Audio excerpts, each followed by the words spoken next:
President Trump's first executive order signed in January broadly instructed various agencies to scale back the regulatory reach of federal healthcare law. Doug Mills, The New York Times. Despite President Trump's pronouncements, not only is Obamacare not dead, there are signs that his administration is keeping it alive. In the latest signal that the Affordable Care Act is still law, the Internal Revenue Service said this week that it is taking steps to enforce the most controversial provision, the tax penalty people face if they refuse to obtain health insurance. Next year, for the first time, the IRS will reject your tax return when filed electronically if you do not complete the information required about whether you have coverage, including whether you are exempt from the so-called individual mandate or will pay the penalty. If you file your tax return on paper, the agency said it could suspend processing of the return and delay any refund you might be owed. The agency's new guidance for tax professionals seems to contradict Mr. Trump's first executive order, on Inauguration Day, which broadly instructed various agencies to scale back the regulatory reach of the federal healthcare law. As part of his promise to overturn the law, the executive order hinted that the new administration could stop enforcing the mandate that people have insurance or pay a tax penalty, which proponents have long argued is critical to the law's success by requiring young and healthy people to enroll. The IRS's guidance makes it clear that taxpayers cannot simply ignore the Affordable Care Act. While the penalty applies only to people without insurance, all taxpayers are required to say whether they have coverage. Legal experts say the IRS has been clear that the law was in effect, despite repeated efforts by Mr. Trump and Republican lawmakers to repeal it. Congress would have to specifically repeal the mandate, they say, even if the administration has significant leeway over how aggressively it enforces it. This guidance should put to rest speculation that the IRS is no longer enforcing the individual mandate and improve compliance, wrote Timothy Yost, an emeritus law professor at Washington and Lee University, in a recent analysis. But there has been substantial confusion among taxpayers and insurers. Many insurance companies raised their rates for next year's plans because they were worried the administration would essentially stop penalizing people who refused to buy coverage, leading to fewer enrollments, said Sabrina Corlett, a research professor at Georgetown University. People may have also mistakenly believed they did not have to comply with the law's reporting requirements. The new guidance suggests taxpayers will now face a sharp reminder that they need to provide this information when they go to file a return electronically or submit the appropriate paperwork to get any refund they are due.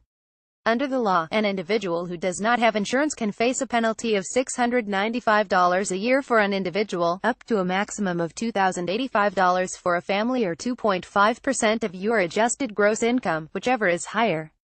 People are exempt from the penalty if they have too little income or if the lowest priced coverage available costs them more than 8.16% of their household income.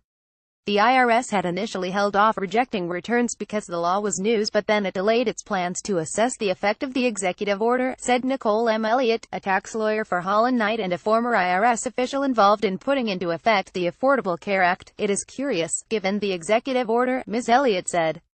It's a little unclear where the agencies are going and how heavy-handed they will be in enforcing it. In evaluating its stance, the agency may have decided the requirement eases the burden on taxpayers by making it clear they need not worry if they have insurance or are exempt from the penalty, she said. But the IRS may still decide not to actively enforce the mandate, Ms. Elliott added. While the agency is taking steps to be sure it collects all the information necessary to levy the penalty, it could also take a very lenient view of how aggressively it goes after anyone who does not sign up. It's dangerous to read too much into this, she said. The White House declined to comment.